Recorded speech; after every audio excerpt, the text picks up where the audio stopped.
First मैंने ना जो शिवेंद्र नागर जी का चैप्टर शुरू होने से पहले लिखा हुआ है वो पढ़कर सुनाती हूँ। उसमें फर्स्ट जो श्लोक है, ऐसे सिस्टमेटिक करें या जो मन आए वो करें।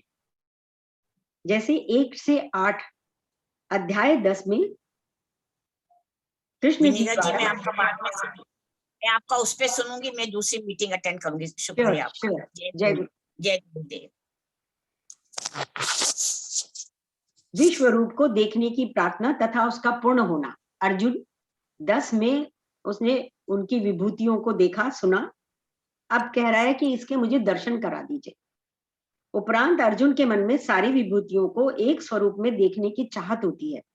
कृष्ण जी कहते हैं कि तू मेरे इस स्वरूप को इन सामान्य नेत्रों से नहीं देख सकता, इसलिए तुझे मैं दिव्य चक्षु देता। ये 1 से 8 श्लोकों में है। इसमें देखें, किसी को कोई प्रश्न पूछना है, कोई आगे बताना है इसके बारे में? Anybody can tell anything.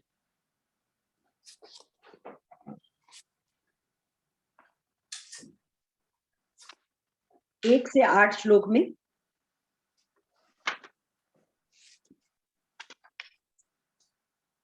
Yes Sunita ji. 1 minute भाभी। रीना जी कुछ बोलेंगे?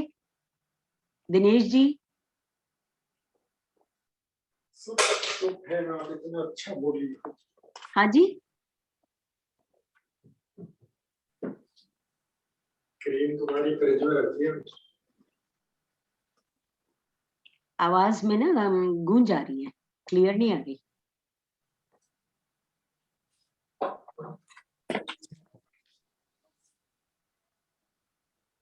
तो ऐसा है, मैंने अंडरलाइन किया है। हाँ, शीतल जी कुछ कहना चाहेंगी? यस। नहीं दीदी, मैं नहीं रानी करी कुछ सुनूंगी मैं तो। अरे कम ऑन, आइए आइए बोलिए ना। अब ये वाली हमारी अलग वीडियो बन रही है, ये सब पब्लिक में नहीं जा रही है, ये हमारे आपस में जाएगी। ठीक है जी। तो क्या है, पहले वाले श्लोक में इतने आप लोग अपना फाइंड आउट कर रहे हैं। एकादशो अध्याय का जो फर्स्ट श्लोक है, मद अनुग्रहाय परमम गुह्यम अध्यात्म संचितम यत्व त्वया अयम विगतो करने के लिए परम रूप में आत्मविश्वास विषय वचन अर्थ आ रहे हैं सुनीता जी? अर्थात इसके वही है कि बस इंसान अगर अपने आप को, ये अर्जुन को जो गर्व भाव आ गया था कि, और उसे आत्म ज्ञान का वो नहीं था, ये क्या हुआ है? क्या हुआ? कुछ बोल उसे रहे अपना आत्मज्ञान नहीं था उसे खुद को कि मैं किस स्तर पे हूँ, और वो भगवान को सोच रहा था ये साधारण इंसान है और भगवान उसके खेवन बने हुए थे, सारथी बने हुए थे। तो उसे थोड़ा सा अपने आप पे गरूर तो नहीं बोलना चाहिए, बट एक लोगों को देख के जो मोह जागृत हुआ उसको तोड़ने की जो विधि हुई वो 11वें अध्याय में है, जैसे ये दिखाया इन्होंने। तो इसमें जो भगवान का स्वरूप है बहुत सौम्य है। भगवान ने इतनी शीतलता से अपने भक्त को समझाया है कि ये तो मेरा प्रिय भक्त है, इसे मैं नहीं समझाऊंगा तो कौन और कौन समझाएगा। ठीक है, चलिए और कोई कुछ बोलेंगे? जय गुरुदेव। इसमें जय गुरुदेव। और इसमें जो है ना, अग्नि का प्रतीक ज्ञान रूप है ना, जिसे ज्ञान है वो अग्नि का प्रतीक है। वो अगर जला रहेगा ज्ञान आपका, है ना, तो उस ज्ञान के थ्रू आप बहुत कुछ चीजें पा सकते हैं, ऐसे मुझे लगा। ज्ञान की अग्नि को जलाए रखना, जैसे 9वें श्लोक में कहा है उन्होंने, ज्ञान की अग्नि को जलाए रखो पूरे टाइम। अगर वो जलती रहती है, जानने की इच्छा मन में जगी रहती है, तो हम बहुत कुछ पा सकते हैं और मतलब एक्सप्लोर करके पा सकते हैं, है ना। पूरे टाइम भगवान की के निमित्त काम करके, भगवान की इच्छा के अनुसार भगवान को समर्पित करके चले, है ना। अपने में कभी गरुड़ भाव ना लाए, सबके प्रति प्रेम भाव रखें, उसी के लिए साथ में चलते रहें, तो भक्ति मार्ग पे आप सफल हो सकते हैं। ठीक है।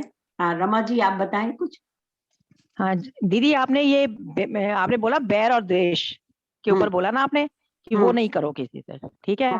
और आपके मन में बिल्कुल बैर द्वेष है ही नहीं किसी के पे, आप बिल्कुल सहज रहते हो। लेकिन सामने वाला कई बार स्थिति ऐसी पैदा कर देता है कि आपके मन में बैर द्वेष आता है, वो आपको तंग बहुत करता है। फिर वो जो आ जाता है, क्योंकि आपने कभी सोचा ही नहीं होता, वो आप सहज रहते हो, फिर क्या करो, फिर आपको तंग कर रहा है वो। जब आप ये प्रैक्टिस शुरू कर देते हैं, जब आप ये प्रैक्टिस शुरू कर देते हैं, तो पता चलेगा धीरे धीरे आपकी स्थिति ऐसी हो गई कि आएगा ही नहीं, ना बिल्कुल द्वेष नहीं आएगा, आता। फिर उसके बाद कहीं कोई कितना ही बुरा आपके लिए कर ले, कितना बुरा कोई कर ले, है ना। हाँ, आप और आपके मन में बैर भाव मतलब राग द्वेष आता ही नहीं। जब आप अपना प्रैक्टिस करोगे ना इस वाली बात को, ये साधना, ये मैं तो देखती हूँ सुदर्शन क्रिया अगर ध्यान साधना करते रहिए गुरु जी की, बिल्कुल एकदम वॉश आउट हो जाता है। रमा जी आप करके देखिए, करना रेगुलर है साधना पर। हाँ जी। मैं इसमें ये बात कह रही हूँ कि आता तो जरूर है, क्योंकि अभी हम बहुत परिपक्व उस स्थिति में नहीं आते हैं। आता है, लेकिन वो आता है कभी पहले आता था लंबे टाइम के लिए, अब आता है थोड़े और कम टाइम के लिए, और धीरे धीरे धीरे वो उसका जो पीरियड रहता है ना अपने दिल के अंदर, वो और कम होता जाता है। बहुत जल्दी हम दूसरे को फिर छोड़ देते हैं कि उनका वो तो ऐसे ही है, कोई बात नहीं। ये चीज मन में जब आती है ना कि वो तो ऐसे ही है, उनका तो नेचर है। मैं उस पे करना चाह रही हूँ, गैलरी पे यहां से जाओ ताकि सबको देख सको। ये रहा, यस। हाँ रचना जी, आपका ना बंद हो गया, म्यूट हो गया जी। आ रही है आवाज? अब आ रही है। मेरा तो अपना एक्सपीरियंस यही है कि पहले जब हम क्रिया नहीं करते थे या ज्ञान में इतना नहीं थे, तब ये जो द्वेष राग ये जो आता है दूसरे के प्रति, या दूसरे ने हमको डिस्टर्ब कर दिया, तो वो हमारा लंबे टाइम तक चलता था। अब धीरे धीरे उसका टाइम पीरियड कम कम कम और बहुत कम होने लग गया। और मुझे लगता है कि ऐसी उम्मीद है कि वो ये धीरे धीरे वो भी और शॉर्ट होते हुए निकल ही जाएगा। और ये कहा है, मैं हमेशा कहती हूँ तुमसे रत्ना कि साधना मत छोड़ो, कहती हूँ ना रत्ना। बिल्कुल बिल्कुल, हाँ जी, है ना, हमेशा कहती हूँ साधना मत छोड़ो, एकदम निकल जाता है। जैसे विनीता जी सबको अप्रिशिएट करती रहती है, हम लोग सबको अप्रिशिएट करते रहते हैं, वैसे ही सबको अप्रिशिएट करना आ जाएगा। हाँ जी बिल्कुल, तो बिल्कुल आता ही नहीं है। जब हम टीटीसी ट्रेनिंग के लिए गए थे, जब हम टीटीसी ट्रेनिंग के लिए गए थे 2005 की बात है, तो उन्होंने कहा कि अगर बहुत तेज आंधी तूफान चलता है, आंधी तूफान चलता है बाहर से, तो धूल अंदर आनी ही है, चाहे कितने खिड़की दरवाजे बंद, है ना। तो आप कितनी भी साधना कर रहे हो, कुछ भी कर रहे हो, क्षणिक थोड़ी देर के लिए एकदम तो इफेक्ट करता है। लेकिन अगर आप साधना में हैं और आपके मन पर आपका कंट्रोल हुआ है, आपकी बुद्धि आपके वश में है, विवेक जागृत है, तो आप अनर्गल प्रलाप करके या उल्टे सीधे जवाब देकर या उसमें द्वेष में और ईर्ष्या में नहीं आएंगे। आप सोचेंगे, सोच समझ कर बोलेंगे और लेट गो कर देंगे। जरूरत होगी तो रिस्पॉन्स करेंगे। ये साधना का इफेक्ट। लेकिन जिस समय तेज आंधी चल रही हो, आप कितना घर बंद कर लीजिए, कितनी खिड़कियां बंद कर लीजिए, नीचे से आ जाएगा, यहां से आ जाएगा। जैसे धूल आ जाती है उस परेशानी के टाइम पर, आंधी के टाइम पर, ऐसे अगर किसी ने हमें कुछ अपशब्द कहे या हमें लेट डाउन किया या हमारा अपमान किया या जो भी हमको कुछ ऐसी बात की या सोचा, उसका इफेक्ट तत्काल थोड़ा सा तो अवश्य आता है। लेकिन समझदार और ज्ञानी व्यक्ति उसे लेट गो कर देते हैं या रिस्पॉन्स करेंगे, उनको ऐसी बात समझाएंगे कि जो कहने वाला है वो पानी पानी हो जाता है या वो नॉलेज में आ जाता है। ठीक है, ठीक है। हाँ, तो इसकी प्रैक्टिस जैसे जैसे करते जाएंगे कि फायदा क्या हुआ? उल्टा सीधा उन्होंने भी कह दिया और हमने भी कह दिया। तो क्या है, आज अगर संबंध में इतना सा गैप है, कल इतना हो जाएगा, परसों इतना हो जाएगा, और फिर बातचीत भी खत्म, सब कुछ खत्म। जैसे आंधी के बाद आप झाड़ पोंछ करते हैं, है ना, वही बोलते हैं क्रिया के बाद कोई चीज रुकती नहीं। आपने आंधी के पास आप झाड़ पोंछ करते हैं ना, घर की करते हैं कि नहीं करते हैं? हाँ जी। आंधी आती है तो वैसे ही अगर हम क्रिया करते हैं, 3 दिन तक चलता था, 8 दिन तक चलता था, इसने हमें ये कह दिया, वो दूसरे दिन ही क्रिया करे झाड़ के निकल जाते हैं, कुछ नहीं इफेक्ट करता। ठीक है, और नॉलेज ही ये है कि इफेक्ट करता नहीं है, उसके कहने से कुछ फर्क नहीं पड़ता। लोग लेट डाउन करने के लिए आपको, हमारे यहाँ तो बिल्कुल ठीक कह रही है, क्या क्या नहीं करते हैं, क्या नहीं करते। आप बहुत अच्छे लग रहे हो पार्टी में जाते समय, आप बहुत अच्छे लग रहे हो, है ना।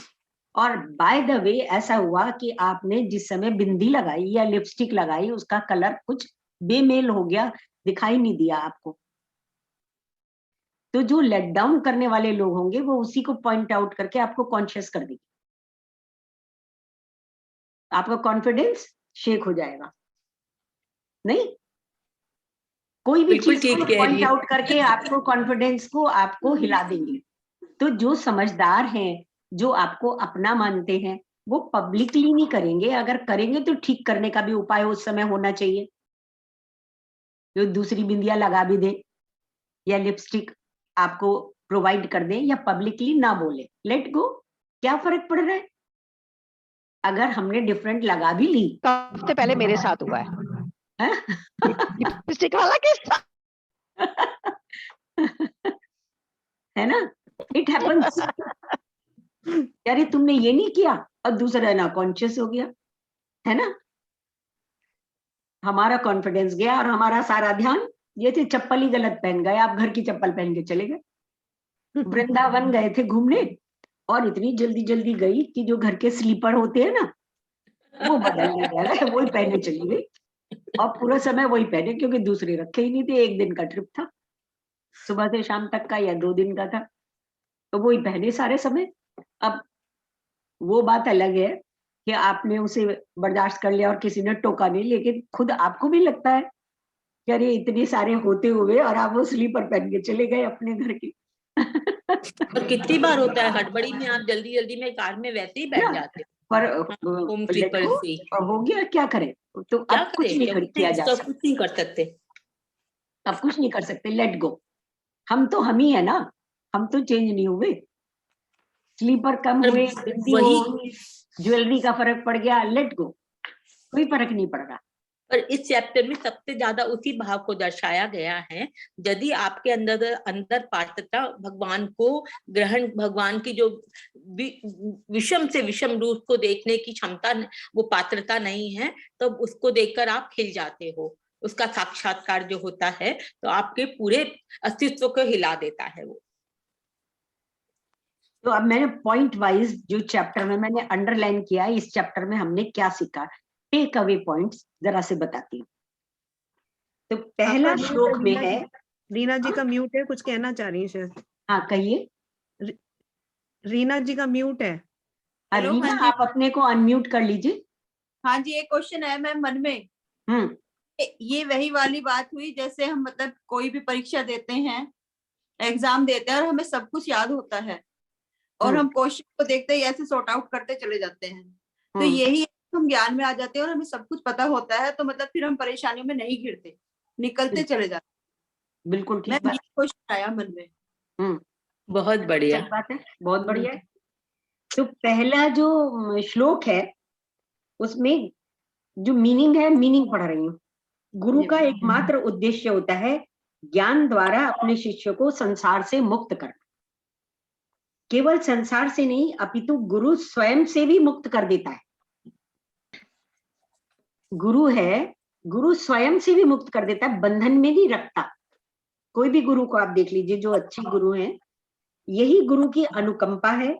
गुरु माता पिता से भी श्रेष्ठ है, क्योंकि माता पिता तो अपना बंधन डालते हैं, ये नहीं करो, ये करो, ये नहीं करो, ये करो। अरे तुम अगर गीता क्लासेस में जाना शुरू कर दोगे तो जो व्यवहारिक जो जीवन है उससे अलग हो जाओगे, बिजनेस करना भूल जाओगे, है ना, कहीं साधु ना बन जाए, ये डर होता है ना, माता पिता बंधन में डालते हैं।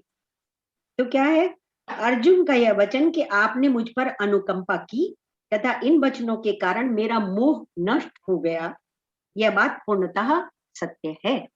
गुरु का ये काम होता है कि वो अपने बंधन से भी मुक्त कर दे और आपको रियलाइज कराए।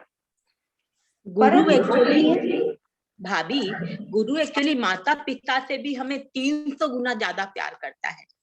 हाँ, यही बताया इसमें। फिर क्या है, परम गोपनीय का अर्थ इस प्रकार ले सकते हैं कि जो ज्ञान अर्जुन को मिला वह आज भी पूरी दुनिया में बहुत कम लोगों को प्राप्त है। कितने लोगों को, हमें तक नहीं पूरा पता, है ना। लोगों में इस ज्ञान को प्राप्त करने की अभी दृढ़ इच्छा ही नहीं है। जिस मनुष्य में जिस भी समय मुमुक्षु तत्व अर्थात दृढ़ इच्छा जागृत होती है, तभी दुनिया के किसी भी कोने में वह क्यों ना हो, उसे परम ज्ञान मिलेगा ही। जरा इच्छा जागृत होगी आपकी कि मुझे गीता पढ़नी है, या मुझे भगवान के बारे में जानना है, या ये कैसे होता है, कहाँ से मिलता है, कैसे होता है, वी डोंट नो, बट होना ही है, मिल ही जाएगा। शक्करखोर को शक्कर, शराबी को शराब, जुआरी को जुआरी, सत्संगी को सत्संग मिल ही जाता है, जिसको जो चाहिए। जो शराबी है, शिवेंद्र नागर जी बताया करते हैं कि आप चले जा रहे हो, आप ऋषिकेश जा रहे हो, वहां पे तो शराब का कोई मतलब वास्ता नहीं है, लेकिन अगर कोई शराबी जा रहा है, वो और कुछ देखे ना देखे, सड़क के किनारे शराब की दुकान लोकेट कर लेगा और हम निकल जाते। और कहना आपका बिल्कुल ठीक है कि हमें ये जो हम सुदर्शन क्रिया जो ये करते हैं, जो साधना कर रहे हैं, वाकई डस्टिंग का काम कर रहा है। कुछ दिमाग में उल्टा सीधा आता ही नहीं है।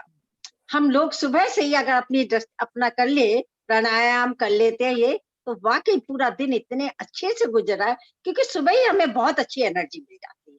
पॉजिटिव एनर्जी जब मिल जाती है तो पूरा दिन बहुत अच्छा जाता है, और हम लोग ना सब अवस्था में रहने लगे, तो बहुत अच्छा है। बस यही, इतना अच्छा। आप तो और भी बता सकती हैं, बहुत ज्ञान में हैं आप। या नहीं कुछ नहीं, आपको जानती हूँ बहुत अच्छा से। नहीं, सभी एक दूसरे को अच्छे, सभी लोग ज्ञान में है, बस अपने ऊपर उसको लागू करते रहना चाहिए। खाली हमें बोलने नहीं, हमें अपने ऊपर, देखिए हमें सब चीजें किताबों में मिल रही है, पढ़ने में मिल रही है, रोजाना हमारे मोबाइल भरे पड़े होते हैं, लेकिन खाली पढ़ने के बजाय हमें उसे अपने जीवन में उतारना है, सबसे बड़ी बात। बोलते ना, ज्ञान के साबुन से स्नान करते रहना चाहिए, बस यही है सबसे बड़ी, है ना। बिल्कुल। अरुणा भाभी, आप बोलिए कुछ, आप चुप हैं। अपने को अनम्यूट करिए।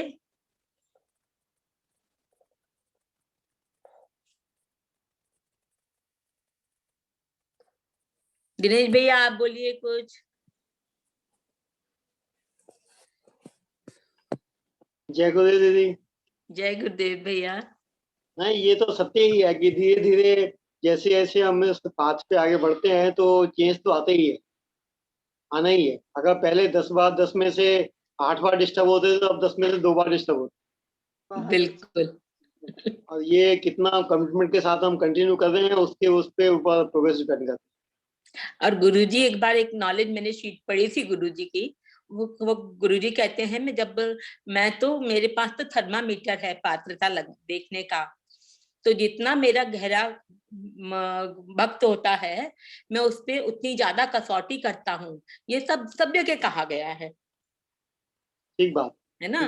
तो उसकी टेस्टिंग कैसे होती है, उस कसौटी पे कितनी बार खरी उतरता है वो। ठीक बात। और ये भी तो कहते हैं इसमें चैप्टर 11 में ये भी तो कहा कि गुरु कृपा से भगवान के दर्शन होते हैं। म्यूट बिना गुरु कृपा एक्चुअली के तो भगवान होता के है, दर्शन नहीं होते। गुरु बिना गति नहीं, गुरु के बिना नहीं होता, गति नहीं, आपकी मोक्ष मिलता ही नहीं है आपको, चाहे कितने भी बड़े भक्त हो, पर गुरु होना जीवन में बहुत जरूरी है। बिल्कुल सत्य है, बिल्कुल सत्य। और सबसे पहले जब आपकी मृत्यु होने के बाद सबसे पहले गुरु ही आपको लेने आते हैं। अगर दीदी इसमें गीता में कहें तो अर्जुन के लिए गुरु किसको मानेंगे? गीता में तो अर्जुन का यही है, कृष्ण जी हैं, क्योंकि उनको कृष्ण जी हैं, गुरु साक्षात भी हैं, रूप भी भगवान भी दिखाया हैं, उन्होंने। दोस्त भी हैं। हैं जी, मतलब सर्वा है, भगवान कृष्ण को सर्वे हम सब सर्वा कुछ है। मानेंगे, अर्जुन के लिए गुरु भी मानेंगे, दोस्त भी मानेंगे, सब भगवान भी कुछ माने, मानेंगे। हाँ सब कुछ माने, सब कुछ इसमें अर्जुन के लिए माने। भगवान और दोस्त या गुरु अलग नहीं है, एक ही है। भगवान को अगर आप सखा भाव में पूजेंगे, या हनुमान जी ने हमेशा भक्ति रूप में पूजा है, पूजा।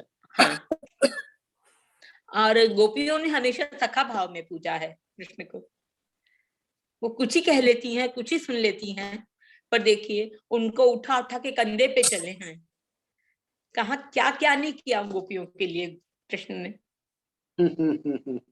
भूखे हैं भगवान भाव के, जिस भाव से जो पूजे उनको उसी रूप में मिलते हैं। बिल्कुल। अच्छा, इसमें लास्ट सुंदर श्लोकों है में ये। कहीं पर ये भी बताया गया है कि अगर द्वैत भाव होता है, एक होता है अद्वैत भाव कि भगवान और हम एक हैं, एक होता है द्वैत भाव, कोई उन्हें सखा के रूप में देखता है, कोई जो है प्रिय के रूप में देखता है, मित्र के रूप में देखता है ना, दास के रूप में देखता है। तो जब आप एक भाव में होते हो, जब आप अनन्य भक्ति होती है, तो फिर उनके महाकाल रूप से भी आपको डर नहीं लगेगा। जब द्वैतवाद नहीं होगा तो आपको डर नहीं लगेगा। जब द्वैतवाद होगा, आप दो समझोगे कि वो हमसे डिफरेंट है, तब डर लगेगा। अर्जुन ने उन्हें सखा ही समझा, मित्र ही समझा, इसलिए डर गया। उसने इतना कभी सोचा ही नहीं था। अगर वो शुरू से ये समझता कि भगवान और मैं दो नहीं है, एक ही है, तो उसे डर नहीं लगता। प्रहलाद के जैसे, जैसे इसमें जिक्र आया है, प्रहलाद में अनन्य भक्ति, वो परमात्मा को ये तो कण कण में है ऐसे मानता था, वो नहीं डरा। सुकरात की भी कहानी आई है इसमें। और इसमें मैंने एक श्लोक है जिसमें उन्होंने कहा है अदिति आई है, अदिति आई है, सबको सबके रूप दिखाए ना, तो मैंने अदिति की कहानी लिखी है ढूंढ ढांड के, वो आपको सुनाती हूँ। ये है इसमें क्या बोलते हैं, कौन से श्लोक में सारा आया है अदिति का, मैंने नोट किया था, जरा सा खोल के देखती हूँ कौन से श्लोक में है। बहुत ही स्पेशल कहानियां हैं।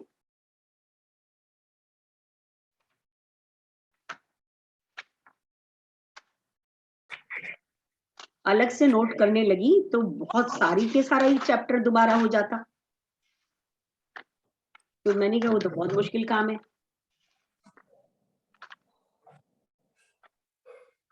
इतना मुश्किल हो गया।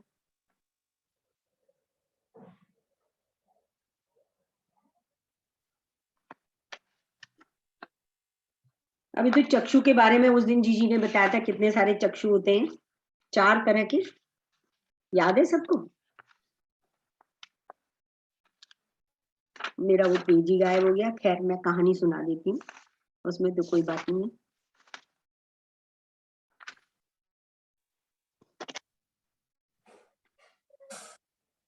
अदिति, अदिति की जितनी 12 संतानें हैं वो सब देवता है।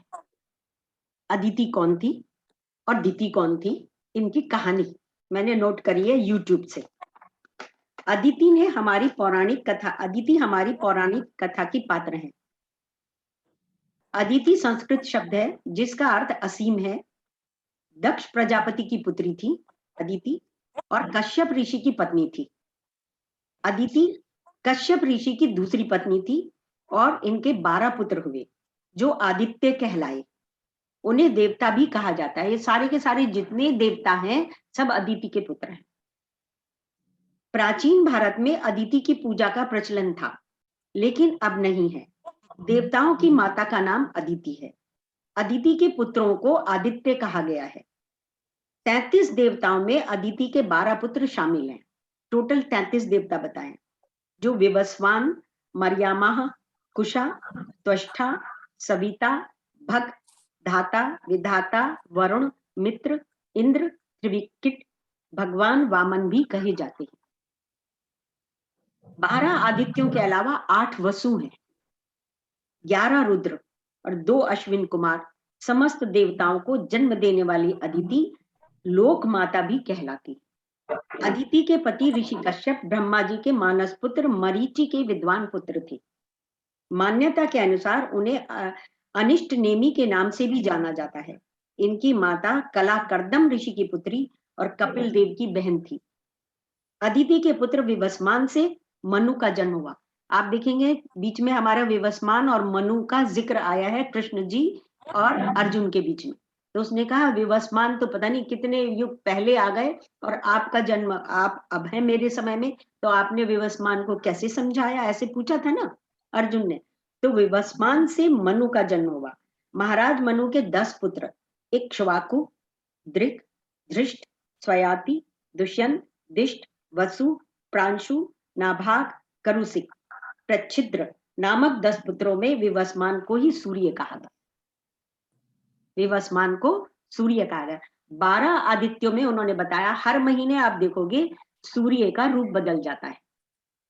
गर्मी में और ज्यादा गर्म, जैसे मई जून से आप देखो मई का सूर्य अलग होगा, जून का अलग होगा, जुलाई का अलग होगा, जनवरी का अलग होगा, फरवरी का होगा। और उसी में उन्होंने दक्षिणायन और उत्तरायण वाला भी सीन बताया है। तो उनमें जो माघ माह का सूर्य आता है, माघ शीर्ष का, वो उसमें कृष्ण है, उनको सबसे प्रिय है वो मंत्र। ऋषि कश्यप की 2 पत्नियां थी, अदिति एंड दिति। अब उन्होंने एक बार बताया था, बीच में आया था, मेरे को लिखा हुआ अभी इस समय नोट में आ नहीं रहा है। 49 प्रकार की वायु होती है, हवा होती है, बवंडर होता है, तूफान होता है। तो वो कैसे हुआ, 49 कैसे हो गए? तो दिति और अदिति दोनों कश्यप ऋषि की पत्नी थी। जब अदिति के 12 आपके सारे देवता पुत्र हो गए तो दिति को बड़ा ये लगा कि मेरे तो पुत्र नहीं है, मेरे पास तो कोई इतना स्ट्रॉन्ग कोई चीज मेरे पास नहीं है। तो उसने कश्यप ऋषि की सेवा स्पेशल तरीके से करनी शुरू कर दी। प्रातः उठ के जो जो नियम कायदे होते हैं हमारे सनातन धर्म में पति सेवा के और पूजा अर्चना के, वो सब फॉलो करने लगी। कश्यप ऋषि एक दिन प्रसन्न हुए तो पूछा, मैं तुम्हारी जो तुम मेरी सेवा करती हो उससे मैं बड़ा प्रसन्न हूँ, क्या इच्छा है तुम्हारी? तो उन्होंने कहा, मुझे ऐसा पुत्र चाहिए जो अदिति के पुत्र इंद्र को वध कर सके, इंद्र का वध कर सके, इतना सामर्थ्यवान मुझे पुत्र चाहिए। तो कश्यप ऋषि सोचने लगे ये तो बड़ी गड़बड़ हो जाएगी। तो उन्होंने दिति को और जो वो कर रही थी उससे भी सारे स्पेशल और भी डिफिकल्ट काम जो है, 5 बजे के बाद खुले बाल बाहर नहीं जाओगी, बिना पैर धोए सोओगी नहीं, इतने बजे के बाद खाना नहीं खाओगी, इतने बजे उठकर सुबह स्नान ध्यान करके और पूजा अर्चना करोगी, इतने बजे संध्या करोगी, सारे नियम लागू करोगी, तो तुम्हें वो 1 साल बाद वो पुत्र प्राप्त होगा। और वो पुत्र तुम्हारा उसका शत्रु भी हो सकता है इंद्र देवताओं का, और दोस्त भी हो सकता है, मित्र भी हो सकता है। अब अदिति को ये बात पता चली तो उन्होंने इंद्र को बता दिया कि दिति के पास ऐसा पुत्र आने वाला है जो तुम्हारा वध कर सकता है। अब तो इंद्र तो सारे में ही मशहूर है, वो तो बड़े ट्रिकी हैं। वो आ गए पृथ्वी पर, उनके पास दिति के पास, और दिति की सेवा करने लगे, दिति को प्रसन्न करने लगे और उनकी बटरिंग करने लगे। आप इतना कर रही हो, आप थक गई होगी, आप थोड़ा आराम कर लो। वो उसने चरण अपने धोए नहीं थे रात को सोने से पहले, और बाल भी खुले हुए थे, और उसने कहा आप थोड़ी देर आराम कर लीजिए। वो लेटी तो, क्योंकि सारा दिन इतना काम करते थे ये लोग, सब कुछ अपने आप करना होता है, उसको निद्रा लग गई। निद्रा लग गई तो अपने जो उनके पास शक्ति थी इंद्र के, बिल्कुल छोटा सा रूप लेकर और अपना वज्र के साथ वो अदिति के गर्भाशय में प्रविष्ट हो गए, और वहां उन्होंने उसके जो होने वाली संतान थी उसके टुकड़े कर दिए, 4 टुकड़े कर दिए। तो वो मरे नहीं, चारों टुकड़े होने लगे। फिर उसने फिर उनके टुकड़े और कर दिए, चारों टुकड़े के फिर 4-4 टुकड़े और कर दिए, किसी के 7 टुकड़े कर दिए, वो सारे के सारे रोने लगे। इस तरीके से उसको पता चल गया इंद्र को कि ये मरने वाले नहीं है, कश्यप ऋषि की संतान है ये तो जरूर। तो कश्यप ऋषि की आवाज आई इंद्र को कि तुम इन्हें क्यों मारने पे लगे हो, ये तो तुम्हारे मित्र होंगे। तुम इन्हें मारने की चेष्टा मत करो, ये तो तुम्हारे मित्र होंगे। तो उन्होंने फिर छोड़ दिया और वो बाहर निकल आए। आप देखो 49 प्रकार की वायु है, सब जीवित हैं, वो सब देवता हो गए हैं। ऐसी सुंदर कहानियां हैं। अदिति के पुत्र देवता और दिति के पुत्र दैत्य कहलाए, बाद में वो दैत्य कहलाए। इंद्र और आदित्यों की शक्ति अपनी माता अदिति से प्राप्त होती है। पाप के बंधनों से मुक्त होना भी अदिति के संपर्क से ही माना जाता है ना। अदिति की पहले पूजा होती थी, अभी नहीं होती, लेकिन नक्षत्रों में अदिति है। ठीक है, अब हम बात करेंगे वसुओं की। अच्छी सुनिए तो सही एक बात। मेरा एक प्रश्न है कि ये 49 पुत्र हुए दिति के, फिर दिति के 49 मरुद। उसने कहा, इंद्र ने जब वो रोने लगे अंदर, तो उसने कहा माँ रुद, रो नहीं, तो उनका नाम मरुद पड़ गया। तो उन्होंने कहा कि ये जो मारुत है, इसमें हनुमान जी को भी मारुत कहते हैं, लेकिन वो रुद्र है। 11 रुद्र का अलग लिखा हुआ है, कहानी लिखी है मैंने बैठ के। 11 रुद्रावतार जो हैं शिव के, तो उनको माना गया हनुमान जी को 12वां। और ये जो रुद्र हैं, इनके अवतार की कहानी अलग लिखी हुई है और वसु की कहानी अलग लिखी हुई है। भीष्म पितामह का गंगापुत्र की कहानी भी सर्च की है। 8 वसु थे। ये अपने अपने पत्नियों के साथ एक उस पर सुमेरु पर्वत पर विचरण कर रहे थे, घूम फिर रहे थे। वहां उन्होंने वशिष्ठ ऋषि का आश्रम देखा। वशिष्ठ ऋषि के पास, आपको पता है, एक कामधेनु गाय थी जो सारी इच्छाएं पूर्ण करती है, खूब दूध देती थी, बहुत सुंदर। नंदिनी नाम था उसका। ऋषि की गाय को अपने प्राणों से भी अधिक प्यारी थी। वसुओं की पत्नियों ने कहा, ये गाय तो इतनी सुंदर है, हमें चाहिए। तो 7 वसु तो मान गए, भाई कोई बात नहीं, ऋषि की गाय है, ऐसे नहीं लेनी चाहिए। पर एक वसु नहीं माने, उनका नाम था पृथु और ज्यो। 2 वसु थे। ज्यो ने आगे चढ़ के वो गाय को चोरी कर ली और अपने घर ले आए। गुरु वशिष्ठ को बहुत क्रोध आया और उन्होंने उन्हें श्राप दे दिया कि तुम पृथ्वी पर जाकर जन्म लोगे। तो जो 7 थे वो पहुंचे कि देखो, हमने तो कुछ किया नहीं था, हमें तो ये श्राप गलत ही मिल गया, हमने तो मना किया था। तो उन्होंने कहा, ठीक है, तुम्हें जन्म लेते ही मुक्ति मिल जाएगी। तो इन वसुओं ने माता गंगा से प्रार्थना की कि आप हमें जन्म देकर और हमारा शीघ्र श्राप मुक्त कर दो। तो जब 8 वसुओं को गंगा माता ने जन्म दिया, तो 7 तो उसी समय पानी में बहा दिए गए और वो उनकी मृत्यु होकर उनका जो श्राप है वो विमोचन हो गया। लेकिन 8वीं जो थे, वो भीष्म पितामह गंगा पुत्र जीवित रहे। लॉन्ग टाइम तक उन्होंने इस दुनिया की जो व्यवहारिक जो परेशानियां होती हैं, सब होता है, वो 8वें वसु इस तरीके से वो माने जाते हैं। देखो, हम किसी को तिलक भी करते हैं, आदित्य वसु रुद्रा विश्वे देवा मरुद्गणा तिलकंते प्रयच्छन्ति धर्म अर्थ काम सिद्ध। हमारे श्लोकों में है, पंडित लोग ये पूजा करते हैं। मैंने कुछ श्लोक उनसे ले लिए थे। आदित्य वसु रुद्रा विश्वे देवा मरुद्गणा तिलकंते प्रयच्छन्ति धर्म अर्थ काम सिद्ध। जो भी धर्म का काम है, अर्थ का काम है, वो मोक्ष का काम है, वो सब सिद्ध हो, जिसको हम तिलक करते हैं, उसके लिए कहा गया। तो मेरे मन में आया कि इनको लिखूं, कैसे है। ऐसे एकादश रुद्र की भी कहानी है, तो सबको लगता है तो सुनाऊं, नहीं तो कोई बात नहीं, सुना दीजिए। सुनाओ रुद्र की भी कहानी। एकादश रुद्र, 11 रुद्र अलग पुराणों में अलग अलग तरीके से वर्णन है। एक समय जब इंद्रादि देवता दैत्यों से पराजित हो गए, तब अमरावती नगरी को छोड़कर अपने पिता कश्यप जी के पास चले गए। यहाँ जाकर कश्यप जी को सुनाया कि वो बहुत पीड़ित हैं और सब बताए। कश्यप मुनि भगवान शिव की आराधना में इतने मग्न थे कि वे अपने पुत्रों के दुख से जरा भी पीड़ित नहीं हुए। और जब ध्यान से निकले तो विश्वनाथपुरी काशी गए, वहां गंगा स्नान किया। उसके पश्चात उन्होंने एक मिट्टी का शिवलिंग वहां बनाया। काशी में जो शिवलिंग बनाया, मिट्टी का शिवलिंग बनाया, और सदाशिव की स्थापना की। उसका नाम उन्होंने सदाशिव रखा। शिव का मंत्रों का अनुष्ठान किया, शिव के मंत्रों का वहां अनुष्ठान किया, और ये था कि सबको इसके दर्शन हुआ करेंगे। केवल और केवल सदाशिव के दर्शन के लिए उन्होंने उसकी स्थापना की थी, और देवताओं के सारे कष्ट दूर हो इसके लिए उन्होंने लंबे समय तक शिव जी की आराधना की। उस शिवलिंग की लंबे समय तक शिव जी की आराधना की कि जो मेरे पुत्र देवता हैं उनके कष्ट निवारण हो। कश्यप ऋषि को शिव जी के दर्शन प्राप्त किए।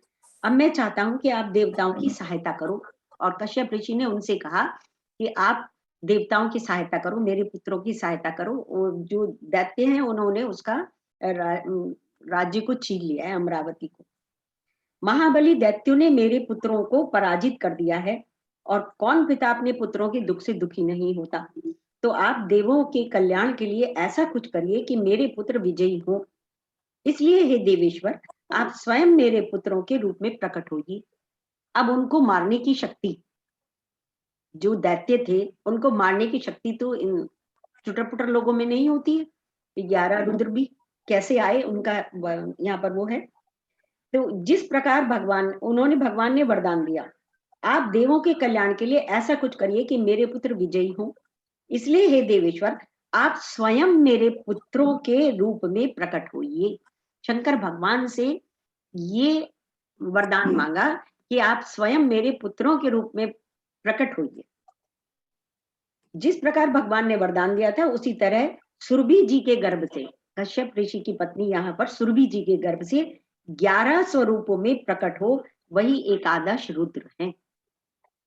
कपाली, पिंगला, भीमा, विरूपाक्ष, विलोहित, शास्ता, अजपाद, अहिर्बुद्धन्य, चंड, भव। कलयुग में हनुमान जी को भी एकादश रुद्र माना जाता है। कई बार कहा ना शिव जी के अवतार हैं हनुमान जी, परंतु हनुमान जी द्वादश रुद्र माने जाते हैं। एकादश अलग है और द्वादश हनुमान जी को मानते, ऐसा है। तो इसमें बीच में आया है जब वो अपना विकराल रूप दिखा रहे हैं कृष्ण जी, तो एक श्लोक में ये सारे के सारे आए हैं नाम, अदिति, देवता सबके आए हैं। तो श्लोक इस समय दिखाई दे रहा है, मैंने ऊपर नोट कर दिया था कौन सी श्लोक में है, पढ़ेंगे तो पता चल जाएगा। ऊपर लिखा था लेकिन पता नहीं कहाँ को गायब हो गया पेज, इतना सारा है। और कोई कुछ बताना चाहेंगे?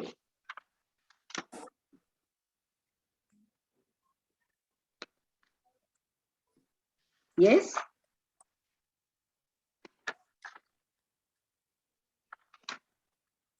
ये 49 जो मारुत है इनका जिक्र जो उसमें भी है सुंदरकांड में। हाँ, वो हनुमान चालीसा में है, हनुमान चालीसा में है। हाँ, स्वामी रामतीर्थ जी ने बहुत अच्छी बात भी आया 49। देखो ये है श्लोक 29 में, 29 श्लोक में जो जितना भी एक्सप्लेनेशन है वो अपनी जगह है, और स्वामी रामतीर्थ जी ने इसके विषय में एक बहुत सुंदर बात कही है, वो सुना देती हूँ। स्वामी रामतीर्थ जी विषय पर लिखते हैं कि वास्तव में मनुष्य आत्मा है तथा अनजाने में हम सब लोग ये देखते हैं, हमने कई बार चर्चा की है कि श्मशान में जाते हैं, किसी की मृत्यु में जाते हैं, कुछ क्षण को हम दुख में आते हैं कि वो चला गया, हमें भी जाना है, इस नॉलेज में आते हैं, और जैसे ही वहां से निकलते हैं दोबारा हम सब भूल जाते हैं, लगता ही नहीं कि हम कभी मरेंगे या मर भी सकते हैं। नोबडी बिलीव्स इट, है ना। तो उन्होंने क्या कहा, बहुत सुंदर व्याख्या है। रामतीर्थ जी इस विषय पर लिखते हैं कि वास्तव में मनुष्य आत्मा है तथा अनजाने में ही वह यह बात जानता है कि मैं नहीं मरूंगा। अनजाने में हमें पता नहीं है, पर जैसे हम ये जैसे बचपन से आज तक आप अपने को देखो तो लगता ही नहीं कि हम 70-80 साल के हो गए, ऐसा लगता है वही है सेम। ऐसे ही है कि मैं नहीं मरूंगा, ये वाली बात जो है हमें अनजाने में ही पता है, तथा मृत्यु के बारे में जानते हुए भी मृत्यु को मानता नहीं। मृत्यु के बारे में जानते हुए भी मृत्यु को मानता नहीं है। आप कभी भी नहीं मरोगे, अंत तो मात्र आपकी देह का होगा, आत्मा तथा मन बुद्धि विचार तो जन्म जन्मांतरों तक आपके साथ जाएंगे। देह का अंत तो देहांत है, अंतःकरण का अंत मोक्ष है। ये 29वें श्लोक में है, 29वें श्लोक के एक्सप्लेनेशन में है। क्या आप कहाँ से कौन से वाले श्लोक का पढ़े हैं? बहुत सुंदर बोला है, बहुत ही ये सब 29वां श्लोक जो हम पढ़ चुके हैं, क्लास में हमारी चल रही है, उसी में से अंडरलाइन कर लिया। मैंने कल थोड़ा सा एक नजर डाली थी कि भाई हमारे यहाँ बोलने वाले बंधु थोड़े कम हैं, तो पता चले कि घूम फिर कर कहीं सुई मेरे पर ही आ जाए तो थोड़ा सा देख लो। Am I right? बिल्कुल ठीक। अच्छा, जो मैंने अंडरलाइन कर ली थी कुछ चीजें, तो मैंने कहा ये इसको डिस्कस करना चाहिए।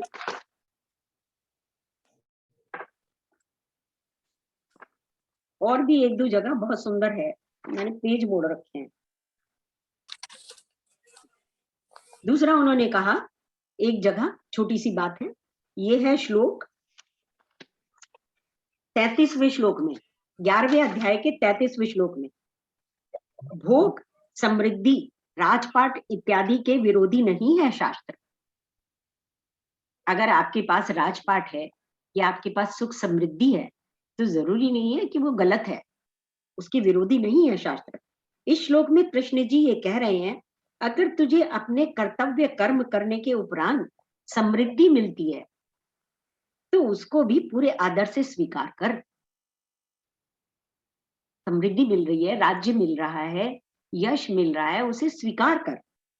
प्रकृति के दिए हुए सुख सुविधा के प्रसाद को ना स्वीकारना भी अहंकार है।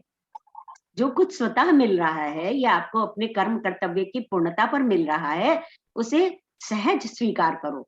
अगर आप स्वीकार नहीं करते कि मैं नहीं लूंगा, वो भी अहंकार है।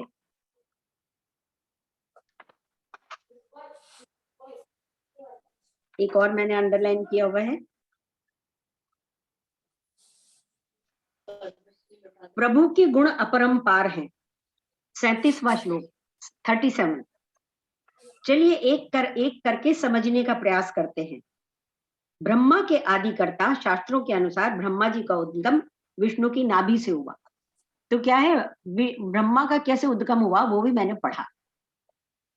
चारों तरफ पानी ही पानी है, जैसे समुद्र के बीच में आप होते हैं, ऐसे पानी पानी है चारों तरफ, और उसमें से एक कमल आया और कमल पे ब्रह्मा जी बैठे हैं। अब ब्रह्मा जी अकेले चारों तरफ गर्दन घुमा घुमा के देख रहे हैं, मैं क्या हूं, कौन हूं, कहां से आया हूं, ऐसे देख रहे हैं घुमा घुमा के। फिर प्रार्थना करते हैं कि हे मुझे पता तो चले मेरा उद्गम कहां से हुआ है। तो जब उन्होंने चारों तरफ गर्दन घुमाई तो उनके 4 मुख हो गए, चारों तरफ मुख हो गए ब्रह्मा जी। और जब उन्होंने प्रार्थना करी, कोई समझते हैं कि ब्रह्मा जी सबसे बड़े सृष्टि करता है, जब उन्होंने इतनी कोशिशें करी तो विष्णु भगवान ने दर्शन दिए कि अब तुम सृष्टि की संरचना करो। सृष्टि की संरचना उन्होंने करी। और उनकी पूजा क्यों नहीं करती? क्योंकि सृष्टि से जब हम जाते हैं, जब अपना हमारे मृत्यु होती है तो मोक्ष प्राप्त होता है। और ब्रह्मा जी ने क्या की संरचना करी? कामनाओं की, आकांक्षाओं की, इस सृष्टि की। तो वो तो और इस दुनिया में मोह के द्वारा, आकांक्षाओं की और कामनाओं के द्वारा रहने की बात हो गई है, इसलिए उनकी पूजा नहीं। तो जानने लायक कौन है? भगवान है ना, उनके बारे में हमने काफी बातें की थी। ये भी हमने इसमें सीखा था, हे अनंत स्वरूप, आपसे ही सारा जगत व्याप्त है। जैसे सारे जेवर सोने से व्याप्त है, ये तो सबको रट गया होगा। जैसे सारे जेवर, ज्वेलरी सोने से व्याप्त है, जैसे पानी से सारी बर्फ व्याप्त है, जैसे ऊन से सारे स्वेटर व्याप्त हैं, जैसे मिट्टी से सारे गमले और घड़े व्याप्त हैं, आत्मा जगत में व्याप्त है। परंतु अज्ञानी नाम रूप देखता है और ज्ञानी तत्व को देखता है। जिसको नॉलेज है वो ज्वेलरी में भी सोने को देखेगा, ज्ञानी तत्व को देखता है, अज्ञानी नाम रूप को देखता है। जो हम लोग ज्वेलरी पसंद करने जाते हैं, खरीदते हैं ना, वी आर अज्ञानी।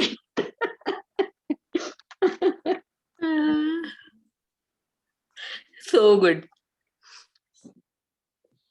और फिर उनका, अर्जुन का है कि उन्होंने क्षमा प्रार्थना की। और देखती हूँ कोई और अंडरलाइन किया हुआ है क्या जगह? हाँ, 47वां श्लोक, मैंने प्रसन्न होकर अपनी अंतरंगा शक्ति के बल पर तुझे इस संसार में अपने इस परम विश्वरूप का दर्शन कराया है। इसके पूर्व अन्य किसी ने इस असीम तथा तेजोमय आदि रूप को कभी नहीं देखा।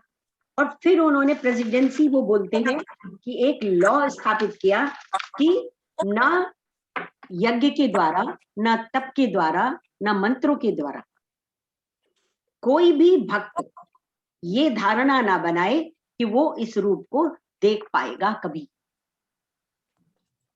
ये तो मैंने तुम्हें अपना फ्रेंड होने की वजह से, अपना मित्र, अनन्य भक्त होने की वजह से तुमको ये रूप दिखाया। इसके लिए कोई धारणा बना के नहीं बैठ जाए। तो उन्होंने एग्जाम्पल दिया था, जब मैं शिवेंद्र नागर जी को सुनती हूँ तो बहुत सारी बातें तो इसमें लिखी भी नहीं है। तो शिवेंद्र नागर जी बता रहे कि कोई ये धारणा बना लेते हैं कि माँ काली में अपना हाथ सुपुर्द कर, जैसे रावण ने अपने 10 सिर दिए कि मुझे दर्शन दो, मेरी इच्छा पूर्ण करो। पहले इस तरह की बड़ी कथाएं प्रचलित हैं। तो माँ काली के हाथ काट दिए और लोग अपने पैर काट दिए कि दर्शन दो, मैं अपना ये कर रहा हूँ, वो कर रहा हूँ। तो कोई धारणा ना बनाए, कोई हठ ना करे, ये आकांक्षा मन में डेवलप ना करे कि मेरा ये विकराल रूप किसी तरीके से आप देख सकें। ये तो अर्जुन के खास डिवोशन की वजह से, खास अनन्य भक्ति की वजह से मैंने उसे दिखाया। और ये भी कैसे दिखाया? नागर जी तो कह रहे हैं सम्मोहित करके दिखाया, लेकिन दिव्य चक्षुओं से दिखाया। जैसे दिव्य चक्षु आजकल तो जितनी कॉन्टेक्ट लेंस है, माइक्रोस्कोप है, और जो आप दूरबीन है, ये सब क्या है? दिव्य चक्षु। क्योंकि हमारे चक्षु हो जाते हैं थोड़े दिनों बाद धुंधले, पर्दा, और ये सारे के सारे फिर हमें क्लियर विजन देना शुरू करें। तो इनको भी दिव्य चक्षु का है। टीवी में आप छोटा सा स्क्रीन पर इतना बड़ा बड़ा देख सकते हो, साकार रूप देख सकते हो, अंतहीन को भी देख सकते हो। इसी तरीके से ये दिव्य चक्षु जब प्रदान किए गए तो उन चक्षुओं से आप वो सब देख पाए जो आप देखना चाहते थे। तो जब आप अपने अंदर जाओगे, अपने आत्मा के अंदर विजिट करोगे, जैसे कहते हैं ना, एक तो बाह्य स्वरूप हम आंखें खोल खोल के देखते रहते हैं, तो ईश्वर बाहर नहीं दिखाई देगा, अंदर दिखाई देगा। जिस दिन उसकी कृपा हो जाएगी, वो दिव्य चक्षु से वही दिख जाएगा, अंदर, बाहर नहीं मिलने वाला। ठीक है, और कुछ? हमने अध्यात्म की बात करी, नाव की, मोक्ष की, वो तो आज ही के उसमें श्लोक में थी। दैट इज टू गुड, है ना। बहुत से लोग होते हैं कि करे जा रहे हैं, उन्होंने कहा जब पहुंच भी गए सागर के सागर में अगर नदी मिल गई तो सागर ही हो गई ना। जिस दिन ये बात पता चल गई, किनारे पहुंच गए, अब उतार ही नहीं रहे। जब तक छोड़ोगे नहीं नाव को, मोक्ष प्राप्त नहीं होगा। अध्यात्म को भी छोड़ दो, जैसे हो रहा है होने दो, लेट्स, जो भी कर रहे हो करते रहो, और ऐसे प्राप्त हो जाएगा। हाँ, पता भी नहीं चलेगा। हमारे एक पंडित, तो गुरु चरण ना छोड़ो। गुरु चरणों को भी कह दिया छोड़ दो भाई, गुरु चरणों को छोड़ दो, मन में रख। इन चरणों की महिमा अपार, झरझ छूटे हर चीज को उन्होंने कहा, जाता है। अध्यात्म को भी छोड़ दो, इसको भी छोड़ दो, उसको भी छोड़ दो, सबको छोड़ दो। जब सब कुछ छोड़ोगे तभी मोक्ष मिले। अपनी अपनी मान्यता है। हाँ, ऐसा कहा है। इसमें मान्यता की बात मेरी नहीं है, मैं अपनी मान्यता नहीं बता रही हूँ। मेरी मान्यता तो धीरे धीरे डेवलप होगी। जब जाऊंगी यहाँ से तो आके बता नहीं पाएगी कुछ। नागर जी कहते हैं ना, man minus desire equals God. Yes, तो ये भी डिजायर ही है ना कि अभी हमें गुरु चरणों के दर्शन होते रहे या हम उनमें रहे, तो ये भी डिजायर। जब गुरु चरणों गुरु का कहते हैं ये डिजायर होना बहुत अच्छा है। अच्छा है, पर उन्होंने कहा है मोक्ष प्राप्ति के लिए आपको अध्यात्म को भी, सब कुछ को छोड़ना पड़ेगा। वो क्या ना, जब इंटर पास कर लिया तो अब कॉलेज में रहने की जरूरत नहीं है, आगे बढ़ो। उन्होंने हमें बना दिया टीचर, तो अब रोज रोज रोज रोज थोड़ी वहां पर टीचिंग करने जाएंगे सीखने। अब तो आपको बना दिया, आप करो, आगे करो काम गुरु वाला, है ना। तो इस तरीके से सब कुछ छोड़ना होगा एक दिन, तब आप धीरे धीरे, हर क्षण में आपको किस टाइम मोक्ष मिल जाए, नोबडी नोस। अभी हमारे एक पंडित जी थे 94 इयर्स के, और वो ऐसे थे कि उनके पास कोई जन्म कुंडली जाती थी और उसका बंदा सरवाइव नहीं कर रहा होता था, मतलब उसकी डेथ हो गई होती थी। किसी ने उसके बारे में कुछ नहीं बताया होता, उनके हाथ में पत्री जाई और वो यूं फेंकते, फिर मुझे जज करने आए हो। इतने ज्ञानी, इतनी स्पिरिचुअलिटी में हाई थे। तो हमने पूछा, अभी मेरा उनका थोड़ा कांटेक्ट रहता था, मैं ज्योतिष में भी थोड़ा सा सबसे संबंध बना के रखती हूँ भाई, बहुत कुछ करना सीखना को अभी बाकी है, क्योंकि इसकी तो कोई लिमिट तो है नहीं, बहुत वास्ट फील्ड है। तो मैंने जब उनके यहाँ फोन किया, पता चला उनकी डेथ हो गई। और भाई कैसी हो गई, अभी तो कुछ समय पहले तक ठीक थे। तो बोले उनके बच्चों ने बताया कि जी सुबह को दलिया खाया था, सुबह दलिया खाया था नाश्ते में, और चुपचाप अपने जहां बैठते थे वहां बैठे थे। जब दोपहर को खाने को पूछने गए उनसे, तो कुछ जवाब ही नहीं दिया, बस बैठे हैं वैसे ही उसी पोज में, गॉन। और 94 तक सुबह को कितनी ठंड हो कड़ाके की, वो घूमने जाते थे। कुछ भी हो, कहीं भी हो, वो अपने बिस्तर पे नहीं बीमार होके पड़े। तो क्या है, कुछ पता नहीं, आखिर तो बताएंगे नहीं क्या हुआ, है ना। तो सुंदर है, मोक्ष प्राप्ति भी सुंदर है, गुरु चरण भी सुंदर है, अध्यात्म भी सुंदर है, पर उनसे इतनी दोस्ती और लगाव ना कर लें कि वो वहीं के होके रह जाएं। बोला ना आज के चैप्टर में, जब हम भक्ति ज्ञान, है ना, इन लोगों से भी, जब हम सत्संग से भी जब हम ज्यादा कनेक्टेड हो जाते हैं, लगाव कर लेते हैं, तो वहीं के होके रह जाते हैं, फिर आगे नहीं जा पाते। कुछ कहना चाहेंगे इंदु जी, मंजू जी कुछ कहेंगे? एक बात कहना चाह रही हूँ, ये कहा जाता है कि एक जब सांस लेते हैं तो दूसरा पहला जो सांस होता है हमें उसे छोड़ना पड़ता है, अंदर एक सांस आता है। Yes. इसलिए सब कुछ छोड़, जो सब कुछ छोड़ देते तभी हमें मोक्ष, तभी मोक्ष मिलेगा। जब तक आप छोड़ोगे नहीं तो फिर तो जो है सांस छोड़ने के लिए भी सांस छोड़नी पड़ती है। हाँ, नाव में ही बैठे रह जाएंगे, अध्यात्म की नाव में बैठे रह जाएंगे, किनारे नहीं जाएंगे उतर के, उतरेंगे नहीं तो नाव में बैठे रह जाएंगे।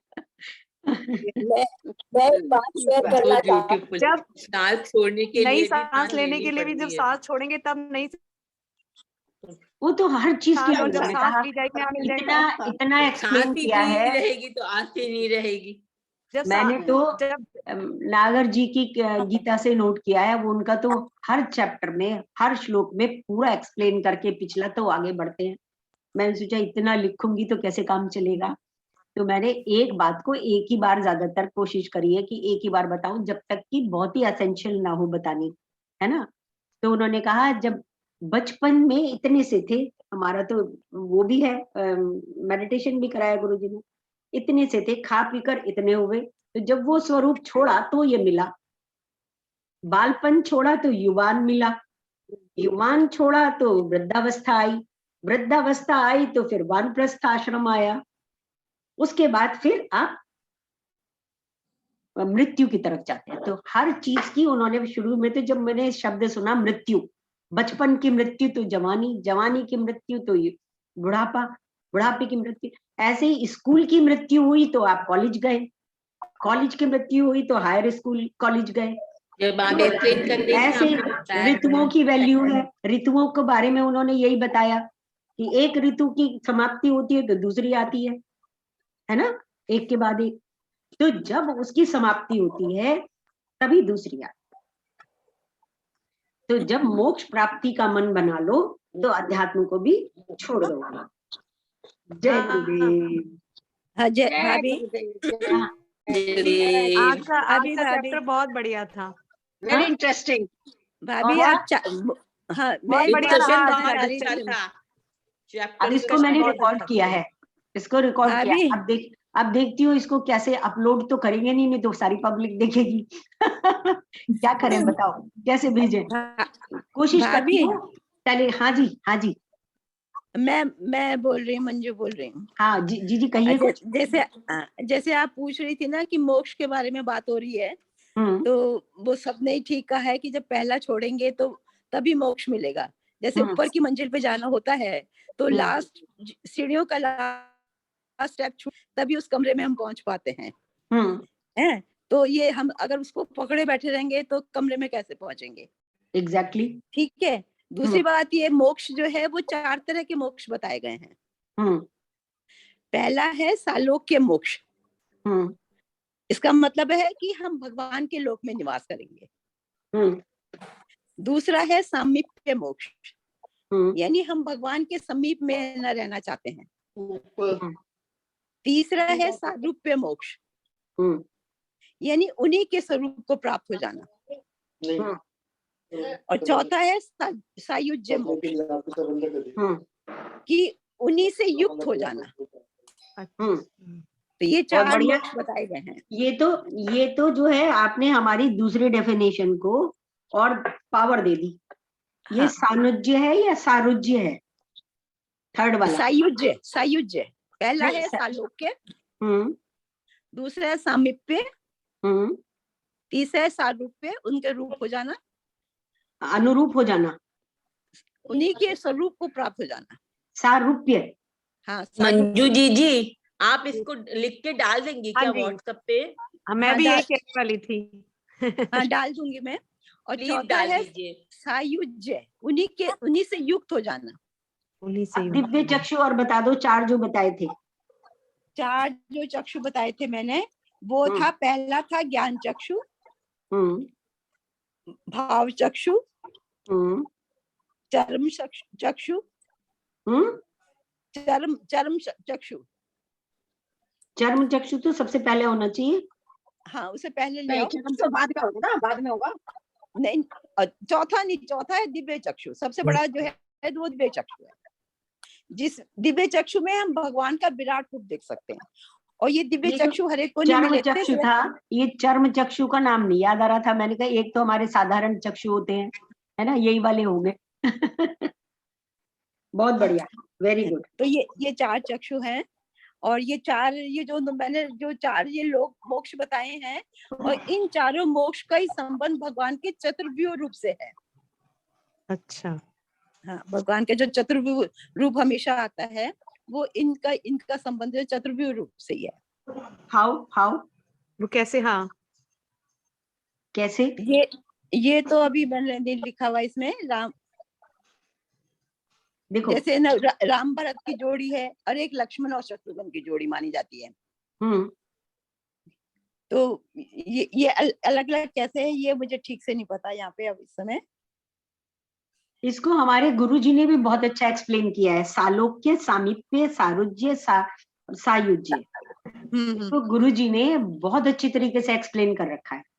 ये मेरे पास नोटेड तो है, कहाँ नोटेड है जरा सर्च करना पड़ेगा, है ना। बहुत ही बढ़िया तरह से उन्होंने इसको किया हुआ है एक्सप्लेन। आप इसको एक्सप्लेन करके प्लीज भेज दीजिएगा व्हाट्सएप। ठीक है बाबू। नेक्स्ट सेशन में भी थोड़ा इस पर वो कर सकते हैं डिस्कशन। नहीं, डिस्कशन बहुत अच्छा लग रहा है। ऐसा लग रहा है कि आमने सामने बैठे बातें कर रहे हैं। जी हाँ जी। और सारा रिपीट हो गया, अपना पूरा चैप्टर पूरे से रिपीट हो गया, रिवाइज हो गया, है ना। टेक अवे पॉइंट्स हो गए। ठीक है, चलिए। जय गुरुदेव। नहीं, पूर्णमिदम करते हैं ना, पूर्णमिदम। पूर्णम इदम पूर्णस्य पूर्णमादाय पूर्णमेवावशिष्यते पूर्णस्य पूर्णमादाय पूर्णमेवावशिष्यते।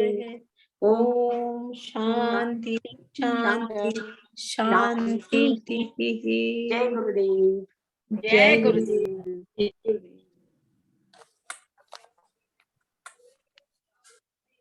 हम्म।